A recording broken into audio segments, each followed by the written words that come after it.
Hey guys welcome to Science Study Centre. तो आ विडियोनी अंदर आज આપણે કલિલમય દ્રાવણના ગુણધર્મો વિશે સમજવાના છીએ અને સૌથી પહેલા આપણે વાત કરીશું આજે બ્રાઉનિયન ગતિની। તો કલિલમય દ્રાવણના ગુણધર્મોની અંદર આજે આપણે બ્રાઉનિયન ગતિ વિશે સમજવાના છીએ। તો સૌથી પહેલા આપણે સમજીએ કે બ્રાઉનિયન ગતિ કોને કહેવાય। તો જ્યારે કલિલમય સોલનો અલ્ટ્રા માઇક્રોસ્કોપની અંદર અભ્યાસ કરવામાં આવ્યો ત્યારે એવું જણાવ્યું કે જે કલિલ કણો હતા એ અસ્તવ્યસ્ત રીતે ગતિ કરતા હતા। હવે આવું અવલોકન સૌપ્રથમ કર્યું હતું રોબર્ટ બ્રાઉન નામના વૈજ્ઞાનિકે। તો આ એક વનસ્પતિશાસ્ત્રી હતા, બ્રિટિશ વનસ્પતિશાસ્ત્રી હતા કે જેમણે આવું અવલોકન કર્યું હતું અને તેમના નામ પરથી આજે આપણે આ ગતિને બ્રાઉનિયન ગતિ તરીકે ઓળખીએ છીએ। તો બ્રાઉનિયન ગતિને આપણે વ્યાખ્યાયિત કરી શકીએ કે જ્યારે કલિલમય દ્રાવણને શક્તિશાળી અલ્ટ્રા માઇક્રોસ્કોપ વડે જોવામાં આવે છે ત્યારે કલિલ કણો દૃશ્યમાન ક્ષેત્રના સમગ્ર વિસ્તારમાં વાંકી ચૂકી અસ્તવ્યસ્ત ગતિ કરતા જણાય છે અને આ ગતિને બ્રાઉનિયન ગતિ કહે છે। તો પહેલાં તો વ્યાખ્યાયિત કરી લઈએ આપણે કે જ્યારે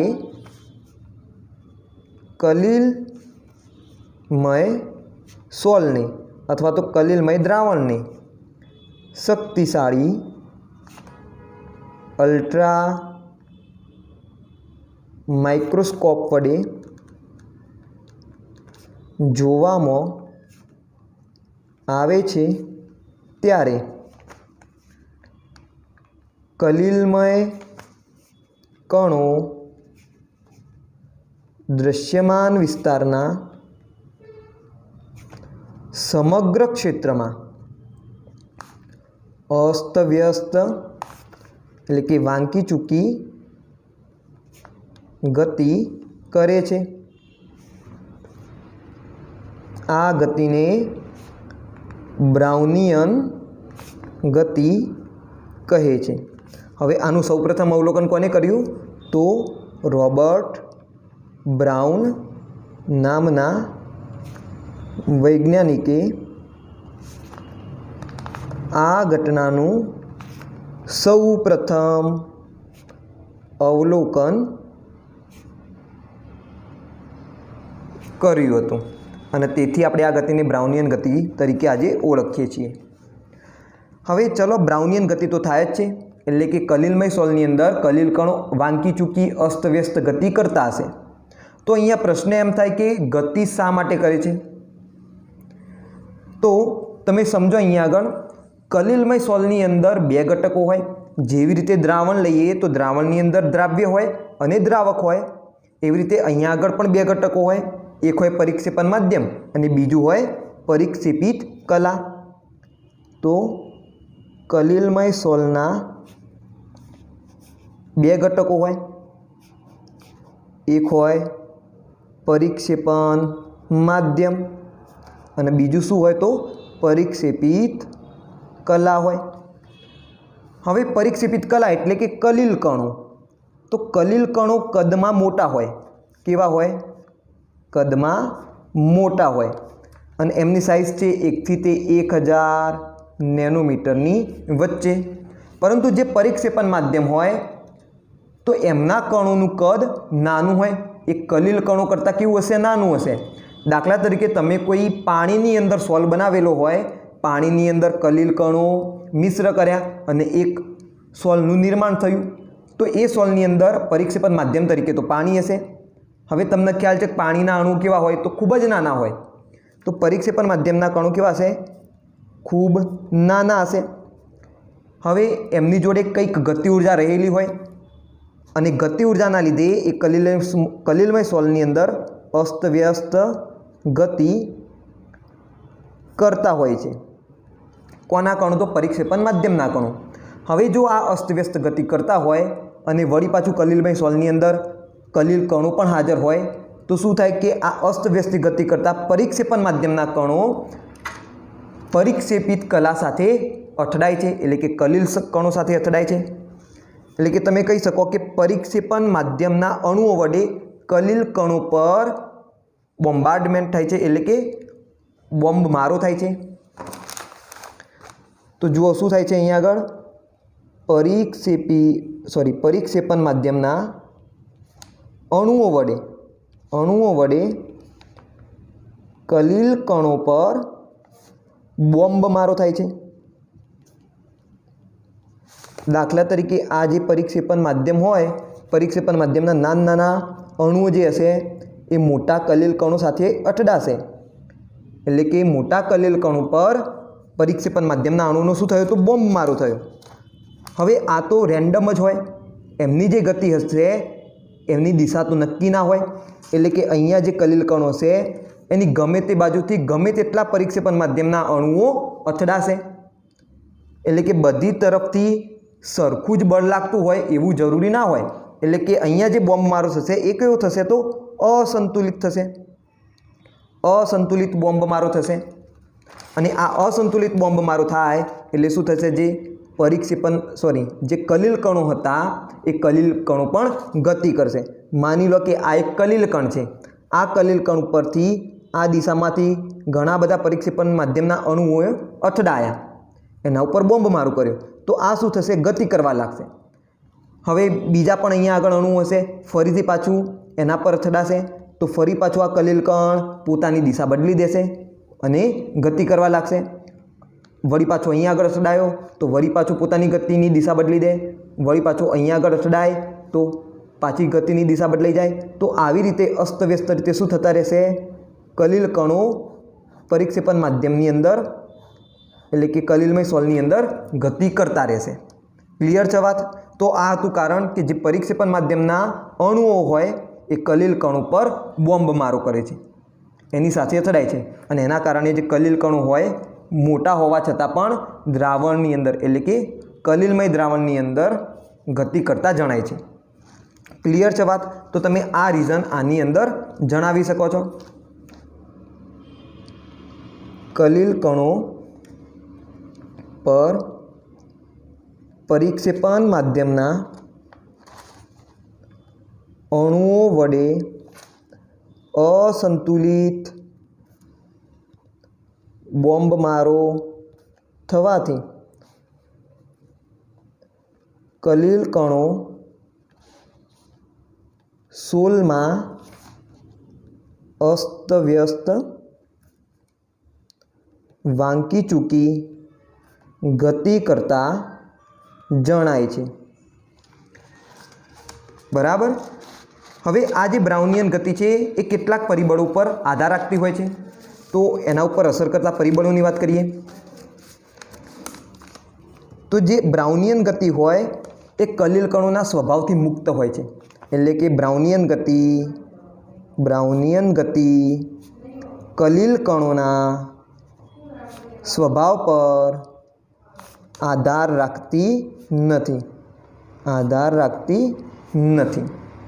કલિલ કણ કોઈ બી હોય પરંતુ બ્રાઉનિયન ગતિ તો થશે જ, અને એના ઉપર આધાર નહીં રાખે। પરંતુ જે બ્રાઉનિયન ગતિ હોય એ કલિલ કણોના કદ ઉપર આધાર રાખશે। કોના ઉપર આધાર રાખશે? તો કદ પર આધાર રાખે છે। જો કદ નાનું હોય તો બ્રાઉનિયન ગતિ ખૂબ જ ઝડપી હોય, એટલે કે કલિલ કણોનું કદ જેટલું નાનું તેટલી બ્રાઉનિયન ગતિ વધુ ઝડપી હોય છે। તો કલિલ કણોનું કદ જેટલું નાનું હશે તેટલી ગતિ વધુ ઝડપી હશે। સ્વાભાવિક વસ્તુ છે, કદ નાનું હશે, આ કદ નાનું હશે તો પછી વજનમાં પણ હલકો હશે કણ, તો જે આજુબાજુના પરિક્ષેપણ માધ્યમના અણુ એની સાથે અથડાશે તો ઝડપથી ગતિ કરવા લાગશે, અને બાજુમાં જો કોઈ ભારે હોય કણ તો પછી એના ઉપર ગમે તેટલા ઘણા બધા કણો અથડાય પરંતુ એ ઝડપથી ખસશે નહીં। સ્વાભાવિક વસ્તુ છે, તમે કોઈ ભારે વ્યક્તિને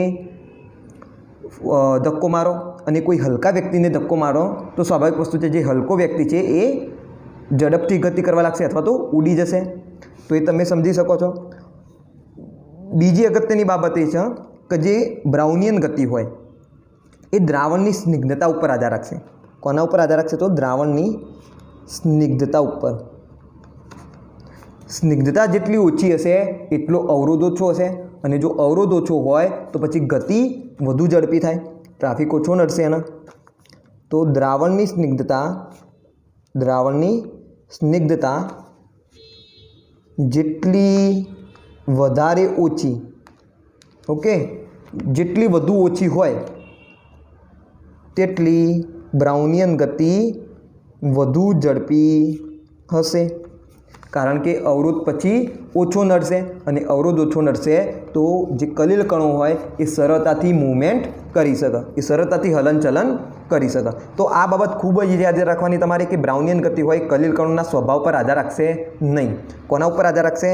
તો કલીલ કણોના કદ પર અને દ્રાવણની સ્નિગ્ધતા ઉપર. એનું રીઝન તો કલીલ કણોનું કદ જેટલું નાનું હશે એટલી ગતિ વધુ ઝડપી હશે અને સ્નિગ્ધતા જેટલી ઓછી હશે એટલી જ વધુ શું હશે? બ્રાઉનિયન ગતિ વધારે હશે. ક્લિયર છે? હવે જે આ બ્રાઉનિયન ગતિ છે એ અગત્યનો ગુણધર્મ છે, કારણ કે જે બ્રાઉનિયન ગતિ હોય એના કારણે કલીલમય સોલને સ્થાયીતા પ્રાપ્ત થતી હોય છે. બ્રાઉનિયન ગતિને લીધે સોલને એટલે કે કલીલમય સોલને સ્થાયીતા પ્રાપ્ત થતી હોય છે. તો તમે સમજો, માની લો કે કલીલ કણો એ અસ્તવ્યસ્ત ગતિ કરતા નથી, એ કેવા છે? સ્થિર છે. તો જો કલીલ કણો પરિક્ષેપણ માધ્યમમાં સ્થિર બેસી રહે તો શું થાય? આ એક કણ બીજા કણ સાથે જોડાઈ જાય, સ્કંદન પામી જાય અથવા તો અવક્ષેપિત પામી જાય, અને એટલે શું થશે કે જે પણ પાત્ર છે એના તળિયા નીચે આ બધા કલીલ કણો પછી ગુરુત્વાકર્ષણ બળના લીધે બેસી જશે. પરંતુ અહીંયા આગળ શું થાય છે? હવે આ ગતિ કરવા લાગે છે, બ્રાઉનિયન ગતિ જોવા મળે છે, અને બ્રાઉનિયન ગતિ જોવા મળશે તો પછી એ નીચે બેસી જશે નહીં, એમનું અવક્ષેપણ થશે નહીં, એમનું સ્કંદન થશે નહીં. બરાબર? એટલે શું થશે? જે પણ કલીલ કણો છે એ પરિક્ષેપણ માધ્યમમાં જળવાઈ રહેશે. બરાબર? અને પરિક્ષેપણ માધ્યમની અંદર જો કલીલ કણો આ રીતે જળવાઈ રહે એનો મતલબ કે કલીલ જે હતો, કલીલમય સોલ હતો, એની સ્થાયીતામાં વધારો થયો કહેવાય. વાત ક્લિયર છે?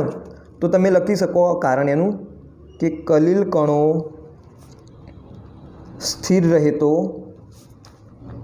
સ્કંદન કે અવક્ષેપિત પામી જાય અને પાત્રમાં નીચે જમા થઈ જાય, નીચે તળિયે બેસી જાય. પરંતુ બ્રાઉનિયન ગતિના લીધે તે માધ્યમમાં જળવાઈ રહે છે, એટલે કે બ્રાઉનિયન ગતિ કલીલમય સોલને સ્થાયીતા પ્રદાન કરે છે. ક્લિયર છે વાત? તો કલીલ કણો બ્રાઉનિયન ગતિ જોવા મળે છે, કલીલ કણોની બ્રાઉનિયન ગતિના લીધે જે કલીલ હોય વધુ સ્થિરતા પ્રાપ્ત કરે છે. તો આ હતી બ્રાઉનિયન ગતિ વિશેની વાત. તો મારા ખ્યાલથી તમને બ્રાઉનિયન ગતિની અંદર સારી એવી સમજ પડી ગઈ હશે. તો એક્ઝામની અંદર આ પ્રશ્ન 2 થી 3 માર્ક્સની અંદર પૂછાઈ શકે. બરાબર? 2 માર્ક્સની અંદર એવું પૂછાઈ શકે કે બ્રાઉનિયન ગતિ વિશે સમજાવો. તો તમારે શું લખવું પડે? તો સૌથી પહેલાં તો એની ડેફિનેશન લખવી પડે કે જ્યારે કલીલમય સોલ શક્તિશાળી અલ્ટ્રા માઇક્રોસ્કોપ વડે જોવામાં આવે છે ત્યારે કલીલમય કણો દૃશ્યમાન વિસ્તારના સમગ્ર વિસ્તારમાં અસ્તવ્યસ્ત ગતિ કરતા જણાય છે, અને આ ગતિને બ્રાઉનિયન ગતિ કહે છે.